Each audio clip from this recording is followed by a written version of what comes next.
चोला ओढ़े हुए हैं, किस तरीके का संदेश आप देना चाहेंगे? संदेश फिलहाल यही है कि देश में ये जो 144 सालों के बाद ये जो महापर्व आया है, क्योंकि हम वो पीढ़ी हैं जो अपनी ज़िंदगी में एक बार इसको देख पा रहे हैं, इसको विटनेस कर पा रहे हैं, तो ये हमारे लिए बहुत सौभाग्य की बात है। और इसमें सिर्फ हिंदू ही नहीं बल्कि मुझे लगता है हर धर्म के लोग आ रहे हैं, हर देश से आ रहे हैं श्रद्धालु, तो ये अपने आप में बहुत अच्छी बात है। और जो अभी तक ये सोच रहे हैं कि भीड़ की वजह से हमें नहीं निकलना है घर से या नहीं जाना है, तो मैं बोल रही हूँ कि जिंदगी में एक बार जो सौभाग्य प्राप्त हो रहा है उसे यूं ही ना जाने दें, क्योंकि ये अमृत वो वर्षा, ये अमृत की वो बेला है जो बड़े नसीबों से मिलती है। आपने कब तय किया कि आपको भी सन्यासी बनना है, इसमें आना है? किसने बोला मैंने सन्यास ले लिया है? अच्छा, नहीं, जो वेशभूषा सब कुछ आपने अपनाया है उसको देख के ऐसा लग रहा है। तो मतलब ये वेशभूषा कोई भी रखेगा आप उसे सन्यासी घोषित कर देंगे? नहीं, जिस तरीके के बालों का स्वरूप है, जिस तरीके से जटाओं का स्वरूप है, आमतौर पे लोग सन्यासियों को इस तरीके से देखते हैं। नहीं नहीं, बिल्कुल नहीं। आजकल ये जब आपके मन में श्रद्धा ज्यादा बढ़ जाती है, आप अपना रूप किसी भी प्रतिरूप में मुझे लगता है ढाल सकते हैं। और मैं ये पिछले 2 साल से ये रूप रखना चाहती थी, लेकिन मेरे प्रोफेशन की वजह से मैं नहीं कर पा रही थी। अब मुझे मौका मिला है तो मैं कर रही हूँ। आप प्रोफेशनली क्या है वैसे, क्या प्रोफेशन है आपका? ये तो मुझे लगता है अभी पूरे देश में ही चर्चा चल रहा है। अच्छा, कई सारे लोग ये भी कहते हैं कि वायरल होने के लिए भी आप लोग इस तरीके से कर रहे हैं। अब देखिए, मैं तो पहले से ही वायरल थी। मैं पहले से ही देश में वायरल थी। अच्छा। मुझे कई बार वायरल किया गया है और सबसे बड़ा योगदान उसमें मीडिया का है। अच्छा। ठीक है, तो मुझे वायरल होने की और खास जरूरत पड़ी नहीं है, क्योंकि मैं अब 10 बार हो चुकी हूँ। तो अब मेरी श्रद्धा है कि मुझे जैसे रहना मैं वैसे रह रही हूँ। किस तरीके का मैसेज लोगों को देना चाहेंगे आप? लोगों को एक बहुत ही खूबसूरत चीज़ जो मुझे देखने को मिल रही है कि अब जो हमारी पीढ़ी है, अब जो युवा हैं देश के, वो बहुत ज़्यादा जागरूक हो रहे हैं धर्म के लिए और अपनी संस्कृति के लिए। तो ये बहुत अच्छी बात है और मैं चाहती हूँ कि जो युवा अभी भी भटके हुए हैं वो भी धर्म से जुड़ें, अपनी संस्कृति को जानें, और जो माता पिता उन्हें सही संस्कृति के बारे में नहीं बता पा रहे वो अपने बच्चों को सही शिक्षा कोई मंत्र सुनाएंगे किसी को? चलिए ठीक है, तो शाही स्नान के लिए निकली है टीम, सब लोग हैं और यहाँ पे अलग अलग जो लोग हैं, अलग अलग गुरु हैं, अलग अलग लोग हैं, वो सब यहाँ पे निकल रहे हैं। कैमरामैन एंकर, उसके बाद एक एक्ट्रेस और उसके बाद एकदम से हृदय परिवर्तन। आप साध्वी हर्षा जी के नाम से जानी जाती हैं, अब ऐसा क्या हुआ आखिर? ओम नमो नारायण, जय श्री राम।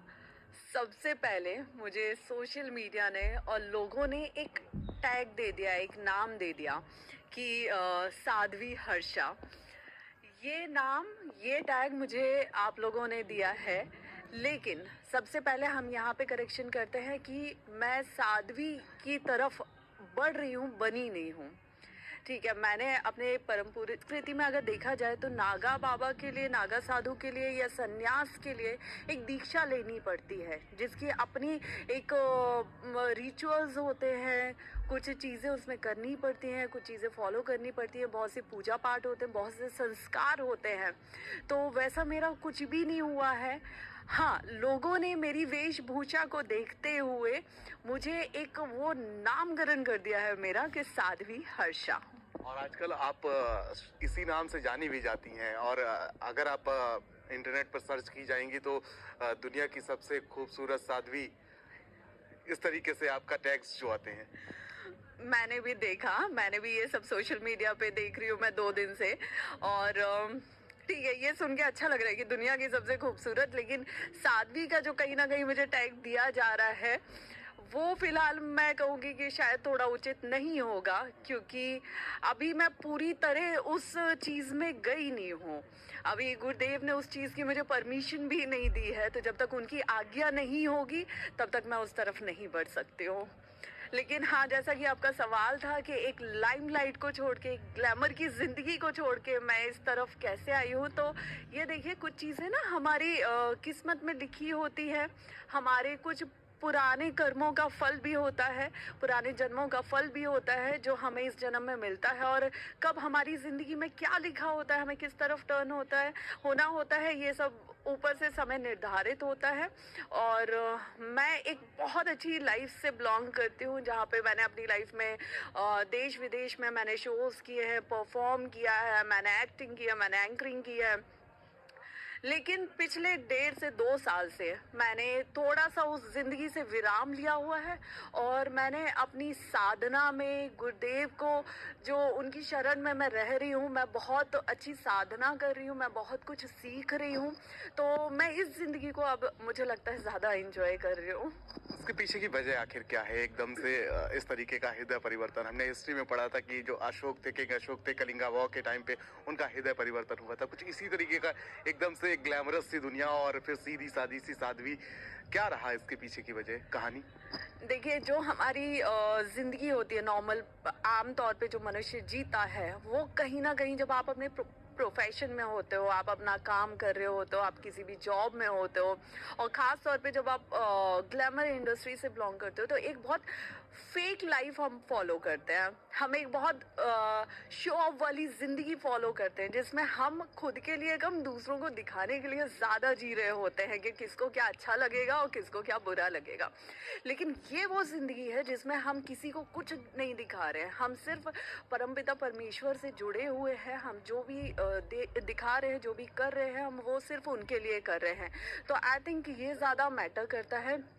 एंड इसमें ये हृदय परिवर्तन जो होता है ना, ये अपने आप होता है, ये आपको अपने आप खींच लेता है अपनी तरफ। आप देखेंगे कि 100 लोगों की अगर भीड़ है ना, तो 100 में से 100 भक्ति की राह पे कभी नहीं जाएंगे, है ना। आजकल तो जैसे महाकुंभ की हम बात करें, तो इस महाकुंभ में भी अगर हजारों लाखों करोड़ों लोग आ रहे हैं, तो वो सब के सब सिर्फ भक्ति के भाव से नहीं आ रहे हैं। बहुत से लोग सिर्फ अपने सोशल मीडिया के लिए, पिक्चर्स वीडियोस के लिए आ रहे हैं, अपने पेज को आगे बढ़ाने के लिए आ रहे हैं। तो ये डिपेंड करता है पर्सन टू पर्सन पे कि कितने लोग उस कल्चर को, उस संस्कृति को, उस सनातन धर्म को अडेप्ट करके उसमें उतरना चाहते हैं, उस गंगा में बहना चाहते हैं। और सोशल मीडिया का आपने जिक्र किया, तो मेरा एक सवाल है कि अभी 2-3 दिनों से जब से आप ट्रेंडिंग में हैं, तब से कुछ फॉलोअर्स बढ़े? देखिए, मेरे बहुत फॉलोअर्स बढ़े, बहुत बढ़े। 500 के आसपास है, मैंने चेक किया। अभी नहीं, अभी आई थिंक मेरे 700 पार है जी। जब मैं यहाँ पे आई थी तब मेरे 550 थे जी। तो 200 फॉलोअर्स का फायदा, 200 के फॉलोअर्स का फायदा होगा। हाँ, तो लेकिन ना, ये जब मैं केदारनाथ गई थी, मुझे याद है कि उस टाइम पे भी मेरे वीडियोस उठा के मीडिया ने काफ़ी वायरल किए थे, काफ़ी ज़्यादा किए थे, और एमपी के बहुत से लोगों के किए थे, केदारनाथ के। तो उस टाइम पे भी बहुत सारी चीज़ें हुई थी, और वही चीज़, जबकि उस टाइम पे मैंने भगवा रंग पहना हुआ था, तब भी मुझे पूरे मस्तिष्क पे तिलक लगाना बहुत अच्छा लगता है, चंदन, तो मैंने पूरा वैसे ही किया हुआ था। तब उन्होंने मुझे साध्वी नहीं बोला, उन्होंने मुझे साध्वी अब बोला है। कैसा लग रहा है? मतलब आप देवभूमि उत्तराखंड से आती हैं, मैंने जितना भी